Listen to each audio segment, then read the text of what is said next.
Naglabas na ng pahayag si Angel Galang matapos niyang okrayin ang hosting style ng kapwa niya drag artist na si Marina Summers sa katatapos lang na coronation night ng Miss Universe Philippines 2026. Sa buradong Facebook post ni Angel noon ding Sabado, sinabi niyang binagot umano ni Marina ang naturang pageant. Kaya sa kanyang latest Facebook post, humingi siya ng paumanhin sa nabitawan niyang mga salita laban kay Marina. Aniya, unang-una sa lahat sorry mga alaga, award Sena. Hard Luka. Pero sorry I'm really sorry hard especially to my sister, Marina. Dagdag pa ni Angel, na overexpress ako at I know na mali talaga ako.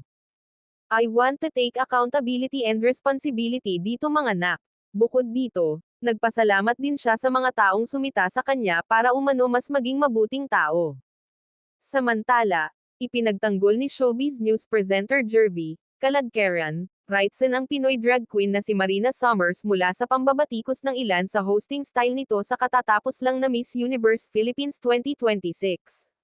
Sa latest Facebook post ni Caladqueran noong Sabado 2 ng Mayo, sinabi niyang anuman ang sabihin ng marami tungkol kay Marina, sapat na umano na ang isang trans woman na tulad nito ay nasa entablado para magsilbing host ng pinakamalaking beauty pageant sa Pilipinas.